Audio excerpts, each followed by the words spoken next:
ॐ अज्ञानतिमिरान्धस्य ज्ञानञ्जनशलाकया चक्षुरुन्मिलितं येन तस्मै श्रीगुरुवे नमः। हरे कृष्णा। भगवद गीता अध्याय 3 श्लोक संख्या 30। मयि सर्वाणि कर्माणि सन्न्यस्य अध्यात्म चेतसा निराशी निर्मम भूत्वा बुद्धस्व विगत ज्वरा। अतः हे अर्जुन, अपने सारे कार्यों को मुझ में समर्पित करके मेरे पूर्ण ज्ञान से युक्त होकर लाभ की आकांक्षा से रहित, स्वामित्व के किसी दावे के बिना तथा आलस्य से रहित होकर युद्ध करो। ये जो श्लोक है प्रभुपाद बोलते हैं, ये प्रयोजन बता रहा है। हाँ, भगवद गीता के प्रयोजन को इंगित कर रहा है। और रियली में कर्म योग ये है। हम लोग कई बार है ना चर्चा करते हैं कर्म योग क्या है।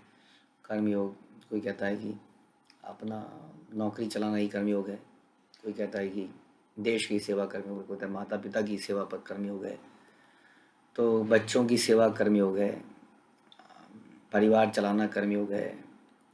तो यहाँ भगवान बता रहे हैं कि कैसे कर्म करना है। अतः हे अर्जुन, अपने सारे कार्यों को मुझ में समर्पित करके। तो सबसे पहले कर्म किसके लिए होना चाहिए?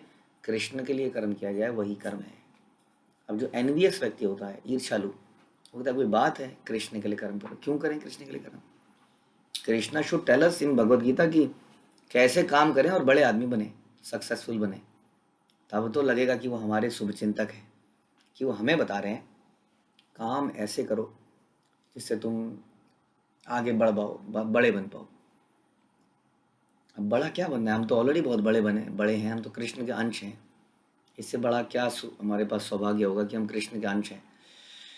प्रॉब्लम सिर्फ इतनी है कि पिताजी का बिजनेस है, पिताजी की जायदाद है, बहुत बड़ा एम्पायर है, हम ही पिताजी से लड़के बाहर चले गए हैं। Material example. उसी तरह से आध्यात्मिक जगत में कृष्ण, हाँ, कृष्ण आध्यात्मिक और भौतिक जगत सभी के मालिक हैं और हम उनके अंश हैं। उनके अंश होने के नाते वास्तव में हमारे पास ये सारी चीज़ें उपलब्ध हैं। भगवान कहते भी हैं कि जीव शक्ति यानी कि हम लोग भौतिक शक्ति से सुपीरियर हैं, है कि नहीं? और इस भौतिक शक्ति को हम भोग सकते हैं क्योंकि हम भौतिक शक्ति से सुपीरियर हैं। भौतिक शक्ति मतलब जो भी पदार्थ आपके आसपास हैं, है ना, खाने की सामग्रियाँ, केमिकल्स, पेड़ पौधे, जो भी है वो हमारी डिस्पोजेबल पे है। अगर हम सुपीरियर एनर्जी हैं तो हम भोग करते भी हैं इन सब चीज़ों का। तो ये सब चीज़ें हमें अवेलेबल हैं। लेकिन इसी भाव से यदि हम कृष्ण के अंश अपने आप को माने तो, वरना हम अपराधी बन जाते हैं। जैसे कि कोई बच्चा पापा के पैसों से ही पापा के बर्थडे में कुछ गिफ्ट लेके आता है तो पापा बड़े प्रसन्न होते हैं। वो ये नहीं कहते तूने मेरे पैसों को चोरी करी। लेकिन यदि वो बिना किसी को बताए अपने लिए लॉलीपॉप खरीद लेता है और लॉलीपॉप का एक बैग बना के छुपा लेता है और बाथरूम में जाके खाता है और किसी दिन पकड़ा जाता है, तब जो है सबको बहुत बुरा लगता है। और यही पॉलीथीन अगर वो अपने पापा के लिए बर्थडे पे लाए और बोले पापा मैं आपके लिए लाया हूँ, और रियली में ऐसा ही करे वो, ये नहीं कहने के लिए, और पापा को गिफ्ट दे, तो पापा क्या करेंगे? एक खाएंगे और बाकी उसी को दे देंगे। क्योंकि पापा को इन चीज़ों से क्या आनंद मिलेगा। उसी तरह से जो हमारे पापा हैं कृष्ण, कृष्ण को क्या चाहिए? हमारी भौतिक वस्तुएं चाहिए क्या? ये जो हमने धन अर्जित किया है, कई बार हम डोनेशन देने से घबरा जाते हैं, या समय देने से घबराते हैं, या अपने परिवार के संबंधी देने से घबराते हैं कि चले जाएंगे, हमारे पास ख़त्म हो जाएगा। तो वास्तव में कृष्ण को ये सब चीज़ें चाहिए भी नहीं, और हम क्या कृष्ण को अट्रैक्ट करेंगे इन चीज़ों से। लेकिन हम स्वेच्छा से जब ये चीज़ें कृष्ण को देते हैं तो वो क्या करते हैं? इन्हीं चीज़ों को शुद्ध करके हमें ही वापस कर देते हैं। हाँ, शुद्ध कर देते हैं, उल्टा उसमें और डाल देते हैं। जैसे हम भोग देते हैं भगवान को, हमने अगर ढंग से नहीं भी बनाया हो, हमारी भावना में कुछ कमियां भी रह जाएं और हम उसको अर्पित करें, और भगवान उसको शुद्ध करके हमें ही दे देते हैं, ये लो बेटा तुम खाओ और शुद्ध हो। तो इस प्रकार से हमारी रियल प्रॉब्लम है कि हम अपने पिता से दूर हैं और मानते नहीं कि हम उनके अंश हैं। यदि हम ये मान जाएँ तो हमें कुछ और संग्रह करने की, कुछ और करने की आवश्यकता ही नहीं रह जाएगी। तो यहाँ इसलिए बोला जा रहा है कि अपने सारे कार्यों को मुझ में समर्पित करो। ये कृष्ण ऐसा नहीं है कि इससे अपने लिए कुछ कर रहे हैं, यही हम समझाने का प्रयास कर रहे हैं कि मुझे अर्पित करो। So Krishna is very greedy, he wants our things. अगर एक पापा अपने बच्चे को बोलते हैं बेटा पहले जो भी टॉफ़ी लेके आओगे मम्मी को देना पहले, हाँ, सारी चीज़ मम्मी को दे देना और मम्मी से मांग मांग के खाना, तो इसका मतलब पिताजी और मम्मी की चाल है कि लॉलीपॉप खुद खाएंगे और फिर बच्चे को कभी कभी दे देंगे। इसका ये मतलब नहीं। एवरीबडी नोज वेरी सिंपल कि वो बच्चे के हित में क्या कह रहे हैं, नहीं तो बच्चा अपने दांत खराब कर लेगा। कह रहे हैं कि मम्मी को दे दो, मम्मी उसमें से एक एक निकाल के देते रहेगी। उसी तरह से जब कृष्ण बोलते हैं कि मन मना भवत मद भक्तो मध्याजी माम नमस्करो, मुझे नमस्कार करो, या यहाँ पर बोलते हैं कि अपने कार्यों को मुझ में समर्पित करो, तो ये उस जीवात्मा की भलाई के लिए है। कृष्ण को हम क्या समर्पित करेंगे? हैंडे भैंडे शरीर है हमारे, योग्यता कुछ है नहीं हमारे पास। हमारी याददाश्त समाप्त हो चुकी है। हाँ, थोड़ा सा धन है, हम सोचते हैं हम बहुत धनी है। एक दो दो चार फ्लैट भी खरीद लिए तो हम सोच लेते हैं हम बहुत धनी है। तो वास्तव में हमारे पास कुछ भी नहीं है देखा जाए तो। और फिर हम क्या समर्पित करेंगे कृष्ण को? वो इज़ लक्ष्मीपति, लेकिन फिर भी वो अपनी, वो जीवात्मा की, हम लोगों की भलाई के लिए कहते हैं कि मेरे को समर्पित करके करोगे ना तो तुम्हारा दिमाग ठिकाने रहेगा, अपना नुकसान नहीं कर लोगे, नहीं तो अपना नुकसान कर लोगे। इस माया में, इस भौतिक अट्रैक्शन में आप अपना ही नुकसान कर लेंगे। इसलिए हर चीज़ मेरे को समर्पित करते हुए करो, मेरे पूरे ज्ञान में करो, यानी कि जानते हुए कि I am the enjoyer, Krishna is enjoyer, ये सोचते हुए।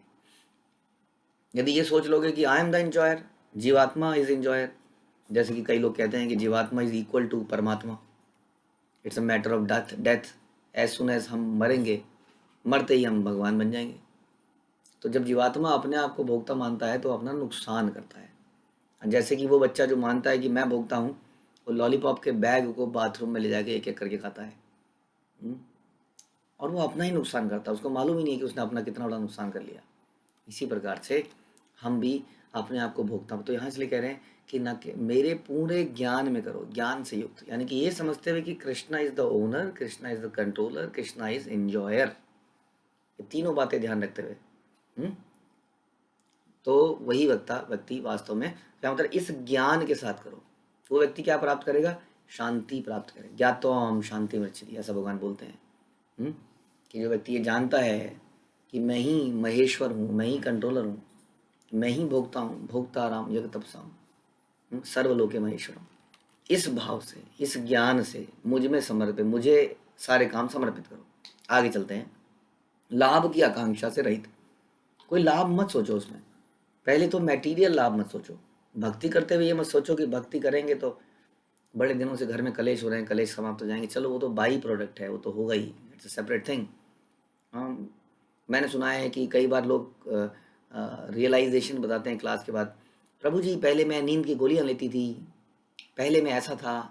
कहते हैं ना लोग, पहले मैं ऐसा था अब मैं ऐसा हो गया हूँ। हाँ, तो पहले मैं नींद की गोलियां लेती थी, अब मुझे नींद की गोलियां नहीं लेनी पड़ती हैं। तो ऐसा कई लोग बोलते हैं कई बार।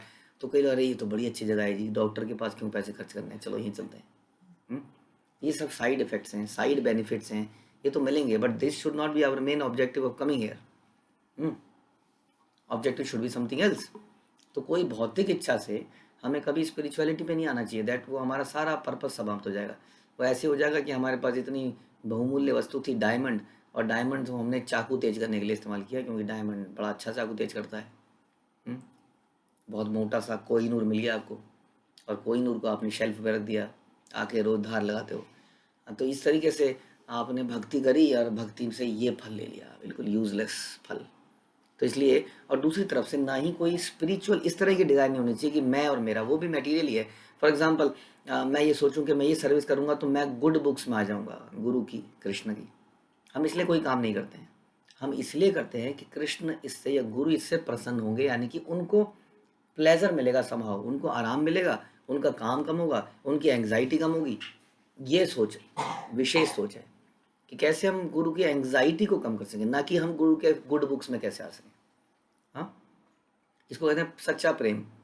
जैसे गोपियों को एक बार बोला गया कि कृष्ण को बुखार है, और कृष्ण कहते हैं मैं किसी वैद्य से ठीक नहीं होऊंगा, यदि कोई मेरा भक्त अपने पैर की धूली मेरे सर पे लगा देगा तो मैं ठीक हो जाऊंगा। अब ये कौन करे? हाँ, जो कृष्ण की धूली लेने के लिए तो सारा संसार व्याकुल है, और कृष्ण के रिप्रेजेंटेटिव गुरु की धूली लेने के लिए सारा संसार तैयार रहता है, कैसे वो धूली, अपनी धूली को उनके सर पे लगा दें? तो नोबडी एग्रीड। नारद मुनि सबके पास गए, सबने मना कर दिया कि पागल हो तुम, अपनी धूली कृष्ण के सर पर, नरक जाना है क्या मुझे? तो जब गोपियों को बोला गया, उन्होंने कहा कि हम देने को तैयार हैं। नारद मुनि ने लेक्चर लिया थोड़ी देर, do you know what you are saying? अपने पैरों की धूली आप कृष्ण के सर पे लगाओगी? तुम्हें कितने सालों तक नरक में जाना पड़ेगा? उन्होंने कहा हम पूरे जीवन के बाद हर जीवन में नरक में जाने को तैयार हैं, यदि कृष्ण ठीक हो जाएंगे तो गोपियों ने भाव दिखाया कि हम वास्तव में वैकुंठ जाने की इच्छा भी नहीं रखते हैं, यदि उसमें कृष्ण की प्रसन्नता नहीं है। तो यदि कृष्ण की प्रसन्नता इसी में है कि हम लोग संसार में आते रहें श्रील प्रभुपाद की तरह, हाँ, बद्ध आत्माओं का उद्धार करने के लिए, तो वो संसार में भी आने को तैयार हो जाते हैं फिर से। जबकि भगवान कहते हैं यद गत्वा न निवर्तन्ते तद्धाम परमम मम, जो मेरे धाम में चला जाता है वापस नहीं आ जाता है। लेकिन श्रील प्रभुपाद जैसे सेनानी बार बार आ जाते हैं, कहते भगवान आप बोलो मेरे लिए क्या तो मेटीरियल वर्ल्ड, क्या स्पिरिचुअल वर्ल्ड, क्या गांव और क्या शहर। कई बार लोग गांव की लाइफ से बड़े अट्रैक्ट हो जाते हैं, क्या लाइफ है गांव में, कितनी शांति है, कैसे पहाड़ हैं, पहाड़ अगर हैं तो गांव में, माना गांव में पहाड़ भी हैं तो कितनी शांति है, खेत हैं, खलियान है। This is satoguna. And remember, सतोगुणा हमें बांधता है। शुद्ध सतोगुण में व्यक्ति ये भी नहीं देखता है कि वो कहाँ रहता है, व्यक्ति ये देखता है कि कहाँ पर कृष्ण की ज़्यादा सर्विस कर पाता है। अगर गांव में रह के वो पूरे दिन खेती में लगा रहा और आप उससे पूछा भैया जब का समय हो पा रहा है, सेवा कर पा रहे हो, प्रीति प्रभु जी खेत में जा जाके गायों को ही सेवा में पूरा दिन निकल जाता है। कहने मतलब इट्स नॉट गांव और इट्स नॉट शहर, इट डिपेंड्स ऑन कि हम करते क्या हैं। मैं एक सुन रहा था लेक्चर में, तो बोले थे ग्राम्य कथा, हम अक्सर बोलते हैं ग्राम्य कथा। ग्राम्य कथा कथा होता है प्रजल्प, nonsensical talk which is not devoid of Krishna consciousness. Krishna की चर्चा के बिना जो चर्चा है उसे ग्राम्य कथा कहते हैं। मतलब ग्राम्य कथा क्यों बोला गया? हमने नहीं सुना सिटी कथा, शहर कथा, ग्राम्य कथा ही बोला गया क्योंकि गांव में जब लोग खाली बैठते हैं तो चारपाई में चारों तरफ से बैठ जाते हैं, एक दो लोग हुक्का लगाते हैं और कुछ गप गोष्ठी चालू हो जाती है। और शहरों में समय नहीं है लोगों के पास। उन्होंने बहुत अच्छी लाइन मैंने सुनी कि शहर के लोग सर्वधर्मान परित्यजे, ये पहली लाइन को ऑलरेडी अपना चुके हैं सारे लोग, सारे धर्मों को त्याग कर बैठे हैं, कोई धर्म का पालन करता ही नहीं है, सर्वधर्मान परित्यजे। गांव में तो क्या होता है, सारे ही धर्मों को अपनाए बैठते हैं। ऐसे में उनको बोलना कि कृष्ण सुप्रीम है, जप करो, बड़ा मुश्किल हो जाता है। शहरों में जब सारे धर्म को त्यागे बैठे हैं ऑलरेडी, अब एक ही चीज़ सिखानी है, माम एकम शरणम व्रज। गांव में तो आपको पहली लाइन भी सिखानी है, दूसरी लाइन भी सिखानी है, शहरों में तो केवल। तो कहने का मतलब इट इज़ नॉट अबाउट गांव, इट इज़ नॉट अबाउट शहर, इज़ नॉट, ये सतोगुण से ऊपर है, ये समझना पड़ेगा हमें। हाँ, लाभ की आकांक्षा, कोई लाभ नहीं चाहिए। यमराज नरक में रहते हैं, और नरक में भगवान की सेवा करते हैं। इज़ द सुप्रीम, इस बहुत अच्छे भगवान के भक्त हैं। हाँ, तो इस प्रकार से कोई भी लाभ की आकांक्षा नहीं है, केवल इसमें क्या ये कार्य मेरे स्वामी की परेशानियों को कम करेगा, ये सोचता है। उसके बाद स्वामित्व के किसी दावे के बिना, कोई स्वामित्व नहीं, कोई ओनरशिप नहीं, मैंने ये जो किया इतने सालों से मैं कर रहा था। हम लोगों को ये नहीं, कई बार हम लोगों को जोड़ते हैं, वो कुछ साल हमसे सीखते हैं और सीखने के बाद कहीं और चले जाते हैं। And we should be okay with this, क्योंकि हम ओनर नहीं है, हम कंट्रोलर नहीं है। लोग आएंगे चले जाएंगे, लोगों में कृतज्ञता नहीं रहेगी। It is natural for human to forget everything. ये इंसान का नेचर है कि वो कृतज्ञ बन जाता है, भूल जाता है। देन वी और, तो भी हम खुश हैं, तो भी हम आशीर्वाद देते हैं। यहाँ रहो, गाज़ियाबाद हो या फरीदाबाद रहो, हमेशा आबाद रहो, कहीं भी रहो, लेकिन कृष्ण का नाम जपते रहो। That should be our purpose. आप हमारे साथ रहें या हमारे साथ ना रहें, जहाँ भी रहें, ये समझ के रहें कि Krishna is the supreme personality, और भगवान का नाम आप हमेशा करते रहिए। इसलिए अननेसेसरली हम कोई स्वामित्व का दावा नहीं करते कि मैंने तुम्हें बना के पाल पोस के बड़ा किया, now you are my property. No, हम ऐसा नहीं कर सकते। Ideally one disciple should be surrendered, loyal, but अब वो नहीं होगा ऐसा। शिल प्रभुपाद के समय पर भी ऐसा हुआ कि कई लोग चले गए, कई लोग बाद में लौट के भी आए। जाने पर भी प्रसन्न रहिए, वापस लौट के आने पर भी प्रसन्न रहिए। तो कोई स्वामित्व का कोई दावा नहीं कि ये मंदिर मैंने खड़ा किया था, अब ये मंदिर मेरा है, ये लोग मेरे हैं, हाँ ये सब मेरा है। मेरा कुछ नहीं है, हम ये सब कृष्ण की प्रसन्नता के लिए कर रहे हैं, हमेशा ध्यान रखिए। आलस्य से रहित होकर। हम्म, कैसा आलस्य? ISKCON is not for lazy, जहाँ सवेरे जल्दी उठना है, जप करना है, सेवा करनी है, घर के काम भी करने हैं, घर के काम कृष्ण भावना मृत में करने हैं, इसलिए थोड़ा सा काम बढ़ जाएगा। अभी खाना बनता था, कुकर में से ही खाने लगते थे, कुकर रखा, कुकर में से खा लिया। अभी क्या है, कुकर अलग करो, अलग प्लेटें करो, भोग लगाओ, 15 काम बढ़ गया। तो कृष्ण भावमृत में आके कुछ काम बढ़ेगा, लेकिन कुछ काम कम भी होगा। ईडियट बॉक्स के सामने बैठने का काम कम हो जाएगा, दिन के 1-2 घंटे तो वो बच जाएंगे। हाँ, कुछ काम बढ़ भी जाएगा। इसलिए कार्य कुशलता की आवश्यकता है, इसमें आलस्य करेंगे तो काम नहीं चलेगा। तो यही समझने की बात है। किस प्रकार से भगवान कह रहे हैं कर्म करो, सारे कर्म मुझको समर्पित करो। अब मैंने बताया इट डज नॉट मीन कि कृष्णा इज ग्रीडी। लाइक बच्चे का एग्जाम्पल मैंने दिया, मेरे पूर्ण ज्ञान से कि कृष्णा ही तो ओनर हैं, अल्टीमेटली वही तो देने वाले भी हैं, वही तो मालिक हैं। लाभ की आकांक्षा कुछ नहीं चाहिए।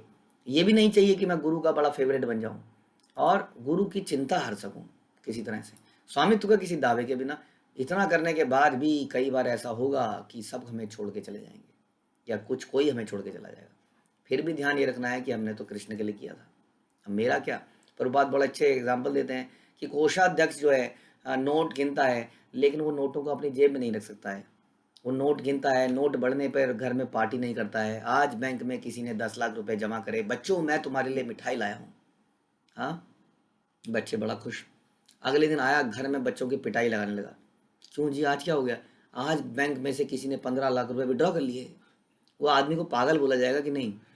हाँ, he is just a cashier, how does it matter कोई विड्रॉ करे या डिपॉजिट करे।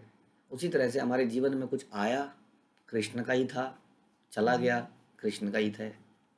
इस प्रकार से जो व्यक्ति सोचता है वो किसी स्वामित्व की भावना हृदय में नहीं रखता है और जीवन में हमेशा कृष्ण भक्ति में लगा रहता है। वो होने वाले उतार चढ़ावों से प्रभावित नहीं होता है। ठीक है, हरे कृष्णा। श्रील प्रभुपाद की जय, भगवत गीता की जय।